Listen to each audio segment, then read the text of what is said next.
বহির্বাণিজ্যের ক্ষেত্রে দেশের প্রধান চালক রপ্তানি আয়ে সংকট বাড়ছে কয়েক মাস ধরেই।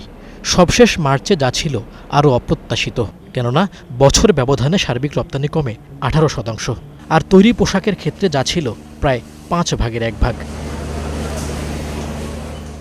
ইপিবির তথ্য অনুযায়ী মার্চে দেশে আসে $350 কোটি কম, অথচ এক বছর আগেও যা ছিল 450 কোটির ওপরে। উদ্যোক্তাদের মতে যুদ্ধের আগে থেকেই বিভিন্ন দেশে সংকট চলছিল ট্রাম্প ট্যারিফের কারণে, যা আরও কঠিন করে তুলছে মধ্যপ্রাচ্য উত্তেজনা।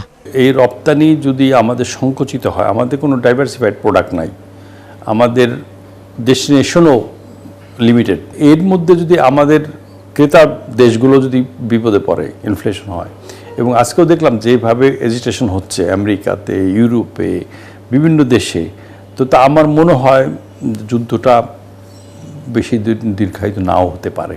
ইপিবির তথ্য অনুযায়ী মার্চে পোশাক ছাড়াও বড় ধরনের পতন হয়েছে হোম টেক্সটাইল, পাট ও পাটজাত পণ্য, চামড়াসহ প্রধান খাতগুলোতে। শুধু তাই নয়, শীর্ষ 20 দেশের প্রত্যেক গন্তব্য থেকেই আয় কমেছে বছর ব্যবধানে। এর মধ্যে 1/3 কমেছে ইতালিতে, জার্মানি, ডেনমার্ক ও তুরস্কে কমেছে 29%, আর সবচেয়ে বড় একক বাজার যুক্তরাষ্ট্র থেকে আয় কমেছে 18%। একই সাথে যুক্তরাজ্য, ফ্রান্স, অস্ট্রেলিয়া, কানাডার মতো বাজারও ছিল দুরবস্থায়। পরিস্থিতি উন্নতি করতে না পারলে দীর্ঘমেয়াদে ঝুঁকি বাড়বে অর্থনীতিতে।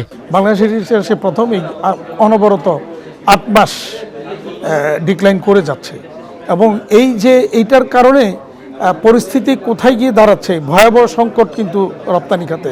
ইরান যুদ্ধ যদি এটা কন্টিনিউ করে, তাহলে যে জ্বালানি সংকটটা তৈরি হয়েছে এটা কিন্তু আরও প্রকট আকার ধারণ করবে।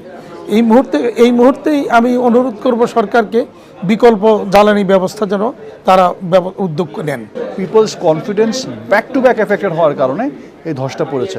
এখন আমরা ডিপ্লোম্যাটিক চ্যানেলে এটাকে কিভাবে রিভাইভ করতে পারবো, আমাদের বিজনেসম্যানরা কিভাবে সরকারের সাথে বসে এই মার্কেট রিভাইভালের জন্য উদ্যোগ নেবেন, সেটা হচ্ছে এখন দেখার সময়। সবশেষ অর্থ বছরের ধারাবাহিকতায় 2025-26 $5,500 কোটি রপ্তানির লক্ষ্য দেয় সরকার, কিন্তু তা অর্জনে বাকি 3 মাসে আনতে হবে $2,000 কোটি, যা প্রায় অসম্ভব। মইনুল হাসান, 71, ঢাকা।